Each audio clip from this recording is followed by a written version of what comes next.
Joji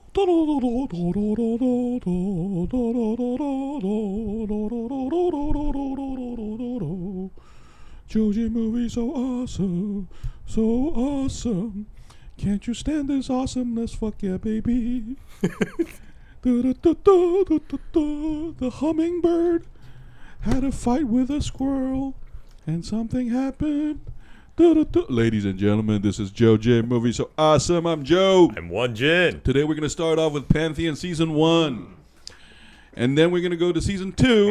And then we're going to do a Let's Talk session. Full spoilers for everything. Everything. Big shout out to our 57 subscribers. Scott Walker, ZZ, Void of Parrot, our Lunatic, Trenchcoat, Hui Chan Hong, and Jasmine, Kayla Marie, and Russian ID, Music. Big shout out to y'all. You can join the live chat anytime you want. We always do this on Saturday. Here we go. Oh, what's up, ZZ? what's up? Yo, so I gotta say, man, this show, Season 1 especially, we watched both seasons, me and Won-Jin. Season 1 was amazing. Amazing. It gave me a lot of Blue Eye Samurai vibe where you oh, what's up, Walker? Yeah, Walker, we're gonna do that in about 40 minutes, okay? Let's talk about Jurassic World and Let's Talk, because I saw the trailer too with Scarlett Johansson, and it actually looked pretty good. I like with the direction where they're going.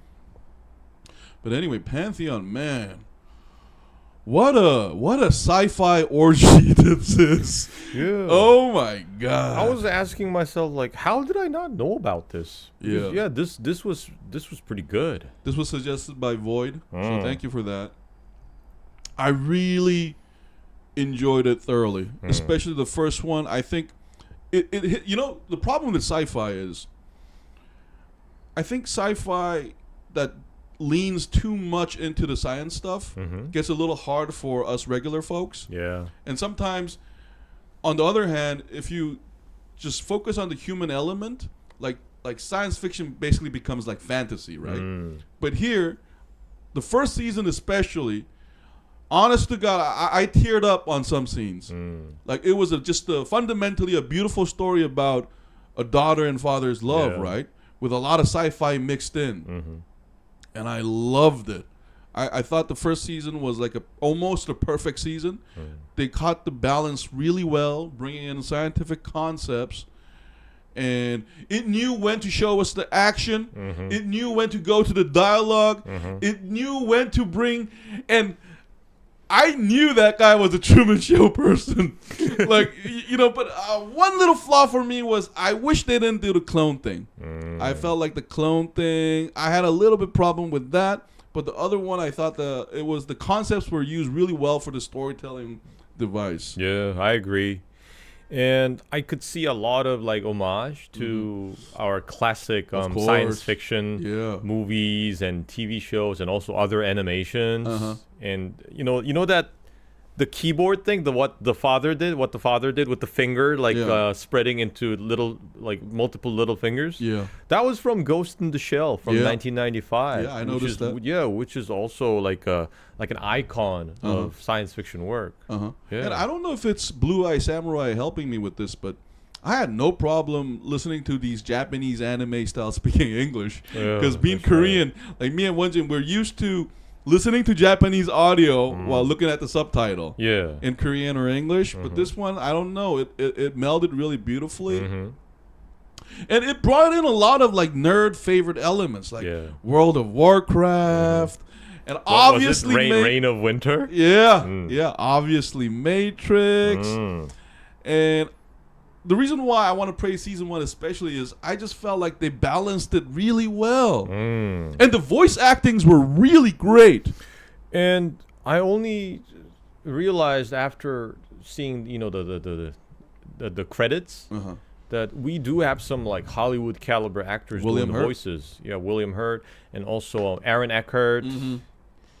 And I don't remember Daniel who else Kim was in there. Yeah, so we do have some very good actors doing the voices. Yeah, and the concepts were really well explained. It was the show did a great job of like making I guess, complicated things simple for the story, like telling elements. I think which is really important in works of science fiction, because if you like put too much emphasis on this, it kind of becomes like one of those problems of Christopher Nolan movies. Yeah, they just explain things too much, and you have to spend like 1/3 of the time just learning about like what the hell's going on. Yeah, I thought, talking about Nolan, I thought Inception was really good, but not the latest one. Tenet. Yeah, Tenet was. I was like, what the hell is going on with this movie? I gotta be honest. I'm like, I'm dumb. I'm stupid. I don't deserve to watch your movie, Mr. Nolan. That's how I thought. I'm not a big fan of animations, especially these kinds of animation that look boring. But the story was good enough to overlook the ugly animation. Man, no. But the first episode like caught me right away, and the story is layered really well. Where like we peel off the layer, and as soon as they showed us that legendary CEO lookalike, I kind of thought that that kid was like I honestly thought Caspian was like a robot in the beginning, robot with Strotum's AI put into it, because you know how Won-Jin we talk about machine learning these days. So I thought it was gonna go that, but when they said clone, that was the only time my concentration for the show dropped a little. I'm like, why not make 100 clones, man? Like, why one clone? And if you've successfully made one, and you know, it's revealed in the show that after like Caspian becomes sort of useless, they just make the decision to dispose of him. Yeah, I was like, isn't that obvious? So if that's what you're gonna do, anyways, then don't you think you should have like multiple? Yeah, why not make thousands of them? Remember how they were trying to replicate his entire life? Yeah. And make sure that he goes through all these like key moments in his life. Yeah. What if someone fucks up? Yeah. They need redundancy in case that happens. Yeah. So that was like you said. But the only reason why I forgave that at the end is because it had a great point. Because one of the key difference is, at least Caspian knows that his fake father loved him, unlike Holstrom, who I don't think he ever. I mean, listen, like I gotta say that, like he certainly looks like a legendary founder of a company named after a fruit, and I was like, come on. Yeah, the SJ. Yeah, and when they kept saying he was visionary, it was kind of dropping hints that he was gonna be a villain. Like you know, there's no reason to show him because you know the big hint was, even this one is like literally brilliant. When his lieutenant was called Julius Pope, I was like, so you're the Pope of that god. And the show is called Pantheon. And then the first episode begins with this like mythology. Yeah, about Zeus and the Titans. I was like, so he's coming back, right? There's something going on, but I didn't expect him to be like that, though. You know, we're talking about the legendary CEO reminding us of someone. Yeah. You know, Steve something. Yeah. The funny thing about Julius Pope, like the moment I saw him, I immediately reminded myself of the lieutenant of another legendary IT CEO. Okay, don't name him though. Let's be careful. I think his first name was also Steve. Okay. Yeah. From the previous generation. Yeah. Right? What's his name? SB. Yeah. Hey, come on. Let's just say they are like a mix of those things. Yeah. So I could tell where they got their inspirations from. Yeah, that was so obvious. The company with the onion logo. Walker, just watching Titanic film. Oh, nice. Yeah, sure, Walker. We're gonna do Let's Talk in the next video. So do what you want, man. But welcome to join anytime though. So I mean, but the main thing was I really enjoyed. I mean, I gotta say, Maddie is the most sympathetic character I've seen in a while. Divorced parents, dad dead, dad comes back dead, and jumping ahead to season 2 dead again. I was like, woman! Whoa! That's gonna fuck her up. Yeah. Just And this is a great genre mix too, because it's kind of like a Bildungsroman, like a child growing into adulthood. The teenage angst. The coming of age story with Caspian and Maddie, with some very intense life events. Yeah, I mean, this is not like Catcher in the Rye. Yeah, no, this is Catcher in the Rye times 1,000. Like, but and I really enjoyed the main characters too. Like the side characters were all great. Yeah.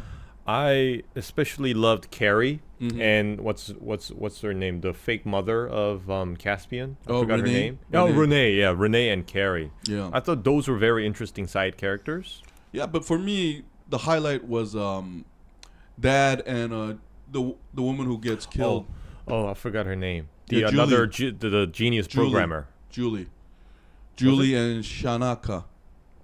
It's No. Lori. Yeah, Lori?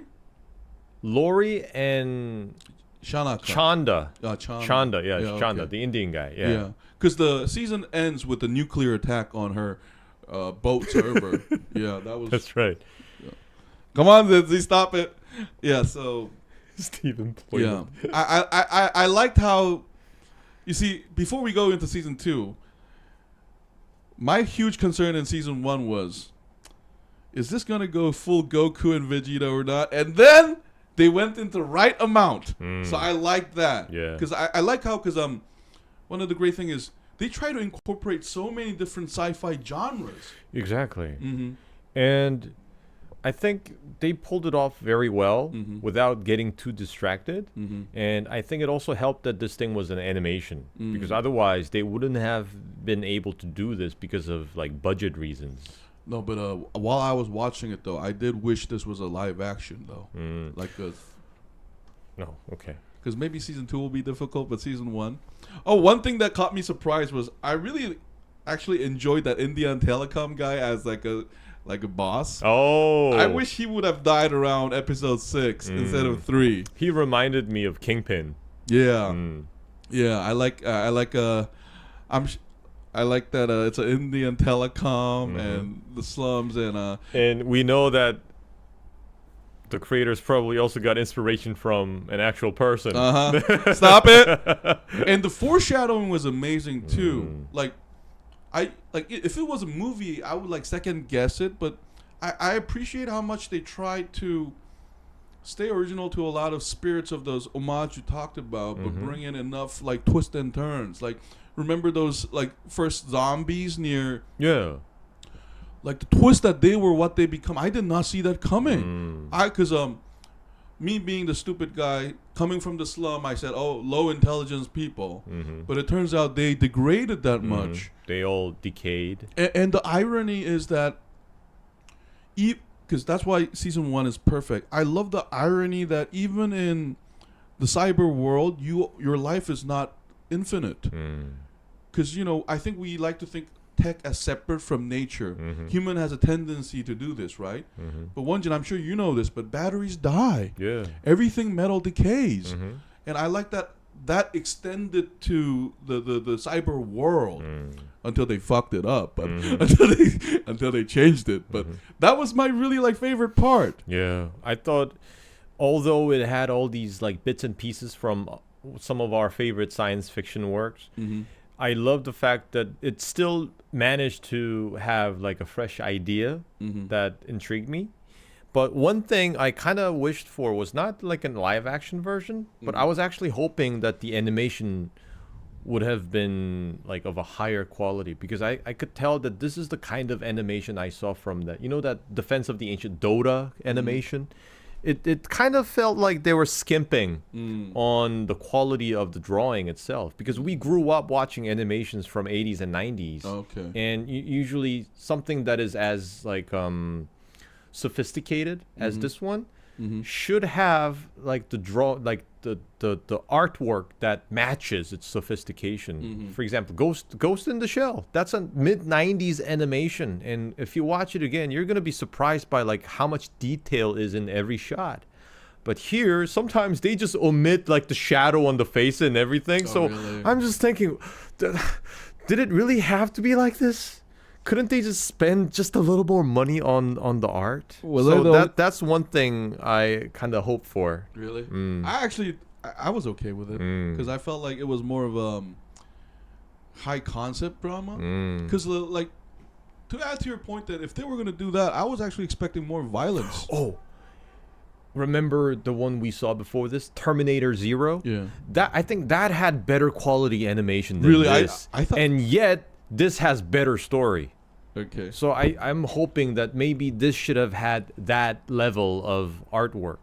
I honestly, like, I think you are more a chef to me than this one, because Ghost in the Shell and then Terminator Zero and this same level. Like, what are you talking about? What do you mean? Which one was better? I felt like they were the same quality, like the same like 3D digital thing that now we have to get used to.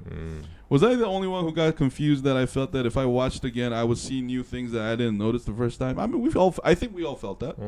I thought that the animations was like that on purpose. Okay. But another thing I want to praise on this is the characters. The Maddie and Caspian were just great leads for me, especially season 1. And you got a feeling that they were going to fall in love. Yes, because we see this concept in so many in so many other movies and TV shows. In the beginning, at an early stage, we always see like characters that mirror each other, sort of. And remember how V for Vendetta starts? It starts with Evie, Natalie Portman, putting on makeup, and she's looking at the mirror. And on the other side of the mirror, the camera moves to the guy, the guy with the Guy Fawkes mask. V. Yeah. And he's putting on his mask and he's getting ready. So at an early stage, they already establishes that these two characters mirror each other, and they also eventually fall in love.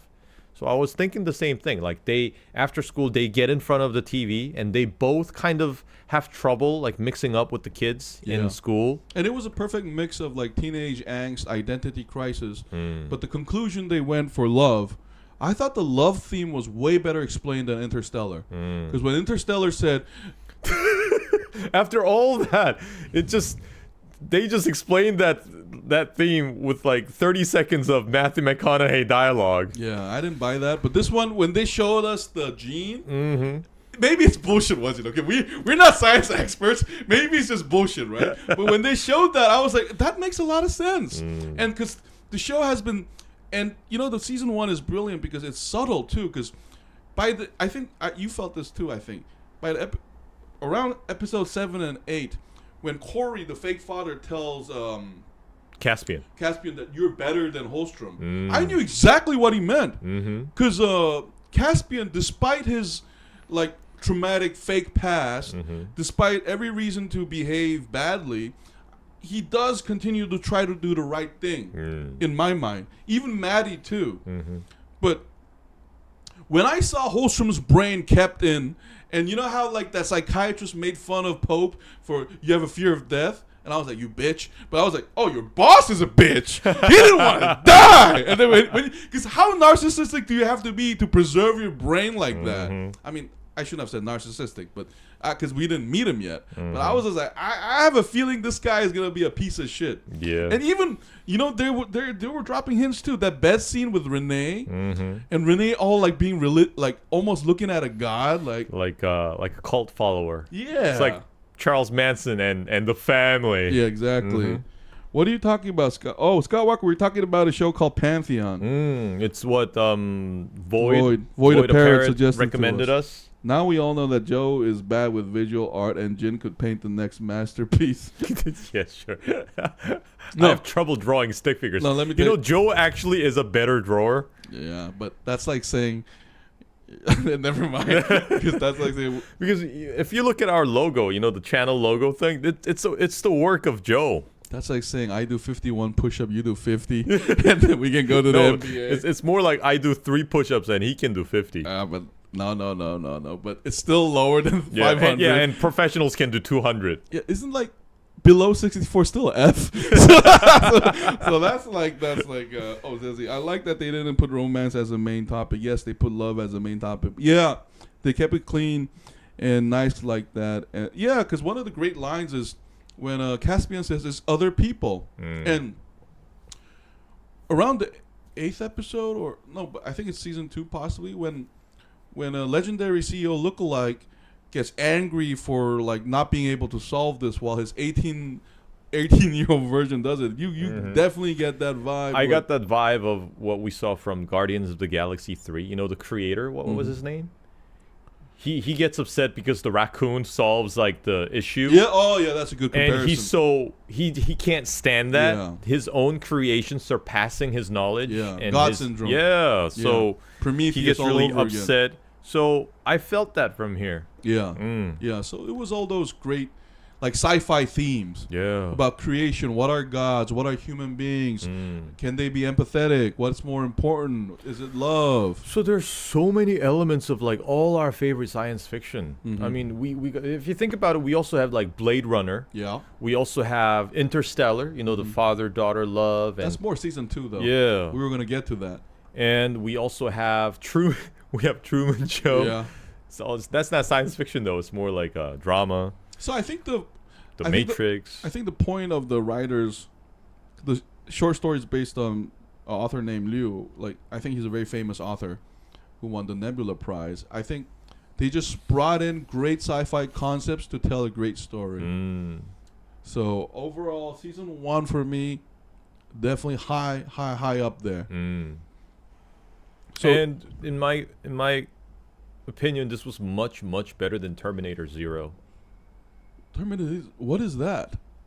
See, I mean, he's kind of half joking, but it's not a joke because I already kind of forgot what the story was about in that show. What was it?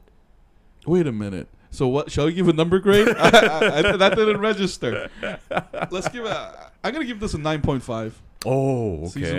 Season one especially. I would give it a 9. Yeah. Just 0.5 less, and the reason is because I think this work deserves better artwork. Okay. Yeah, that's the only thing I didn't like about season 1. And probably I'm also gonna talk about it in season 2. But yeah, that video is gonna be longer. So this could have had more sophisticated animation, and it's not just like the style of the drawing itself; it's the quality and the details, and also. But like, besides the animation, remember in the game. The dad has a Gundam-like mask, and I thought they blended in a lot of different anime like characters too, really well. And I don't know, like for me, when is the last time we saw master strokes like that though? Well, if we think about the Blue-Eyed Samurai, that was done very well. That had a lot of detail, and it felt like that the animation itself was not like a cartoon. It felt like an animation for grown-ups. But that one leaned more to the Japanese tradition, I think. What I mean by that is the Japanese tradition, you always have eyes like going ahead and we see all the veins, you know, that terror and the horror. Like Japanese animation has a lot of hyper realism. But here I thought they went a little bit more American. Yeah. And another thing is, it's the number of frames it has, because if you see the animation, you can feel it's kind of choppy. It's not as smooth as it should be, because that means it's cutting costs. And I really like the mother and the revived dad relationship too. That was so realistic. You're not my husband anymore. Yeah, she had a boyfriend. Fuck you. And then him getting jealous. And I thought it was done in a really well-balanced way. Oh, least favorite episode and the worst episode? Actually, Zezzy, I can't answer that for season 1. I don't think there was a least favorite episode. I liked them all, actually. I thought it was... The whole season was integrated really well. I think my favorite character would be the father of Maddie. Maddie's dad is my favorite character. Blue Eye Samurai was better because the background had more texture. Pantheon had flat colors, less texture, cleaner tones. But don't you think, guys, because it's Blue Eye Samurai, the samurai action is very important. And we have a long tradition of like showing veins, tendons getting ripped out. So I think they intentionally did that stylistic violence stuff. But here the violence isn't that important, except the horrifying surgery process, of course. That was horrifying. And that was just like the right level of like violence. Yeah. It doesn't have to show us like the disgusting part to make it feel disturbing for us. Yeah. Yeah, so favorite episode, I do have a favorite episode, but now that I think about it. Episode 3, when he goes for revenge to the Indian Telecom guy. And that one. That was really horrifying because the family's all gonna die. Yeah. And and it did the 80s 90s movie where they don't show them dying. And also I like that because it showed us the capability of these uploaded intelligence. Because remember how he gets all the servants out of the house by sending them like fake message and everything. So it kind of showed us the scope of their capability. Yeah. So I would say season 1 also had those. That scene is really good because of the build up. I thought they were trying to emulate comics and movies. The way they show the gas leaking and the swimming pool closing. I really enjoyed those details. Not artistic details, but story details like that were really great. But anyway, guys, Pantheon Season 1, Jojin Movie So Awesome is going to give a 9.25. We're going to not take a break and turn on Pantheon Season 2 where we can continue to talk about all these things. Thank you so much, guys. See you soon. We'll be right back. This is Jojin Movie So Awesome. I'm Joe. I'm Won-Jin. See you in a bit. Bye-bye.